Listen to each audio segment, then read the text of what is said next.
কলাগাছিয়া গ্রাম পঞ্চায়েতের কামদেবনগরে বুথ সভাপতিকে মারধরের অভিযোগ। পূর্ব মেদিনীপুরের খেজুরির আশা ভবনে টায়ার জ্বালিয়ে পথ অবরোধ করে বিক্ষোভ দেখায় বিজেপির অভিযোগ, কামদেবনগর 133 নম্বর বুথের সভাপতি গৌতম পালকে মারধর করে তৃণমূল কংগ্রেস।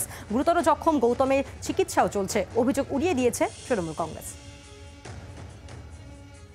গতকাল ওরা জাহানাবাদে আমাদের কিছু কর্মীকে মারধর করে, তখন আমাদের কর্মীরা পাল্টা তাদেরকে প্রতিরোধ করার চেষ্টা করলে তখন আজকে তারা বলছে যে আমাদের লোকজনকে নাকি মেরেছে। এই পুরোটাই মিথ্যা।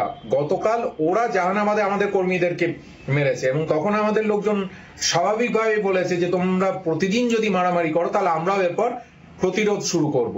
ঠিক এই ঘটনাটা পরপর বিজেপি ঘটিয়ে যাচ্ছে, এটাই ঘটনা। কিন্তু আগামী দিনে নিশ্চিতভাবে খেজুরি থেকে বিজেপির পতাকা শূন্য হয়ে যাবে। আমি আজ সকালে ঠিক সকাল 10টা নাগাদ আমাদের খেজুরি 2 নম্বর মণ্ডলের কলাগাছিয়া অঞ্চলের 133 নম্বর বুথের বুথ সভাপতি গৌতম পাল, উনি টোটো নিয়ে বেরিয়েছিলেন, পেশায় টোটো চালক। উনি টোটো নিয়ে বেরিয়েছিলেন, ওনার উপর তৃণমূল আশ্রিত দুষ্কৃতীরা আক্রমণ করে এবং ওনাকে এক প্রকার জোর করে তুলে নিয়ে যায় তৃণমূলের পার্টি অফিসে। কলাগাছিয়া বাস স্ট্যান্ডের যে তৃণমূলের পার্টি অফিস আছে, ওই পার্টি অফিসের ভেতরে নিয়ে গিয়ে অকথ্য অত্যাচার করে।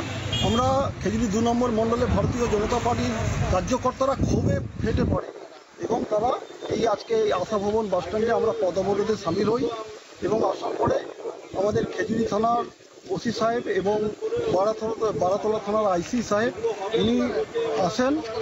স্পটে এসে উনি আমাদেরকে ওই দোষী ব্যক্তিদের গ্রেপ্তারের আশ্বাস দেওয়াতে আমরা পথ অবরোধ প্রত্যাহার করি। বাংলার আওয়াজ, বাঙালির আবেগ, জি 24 ঘন্টা।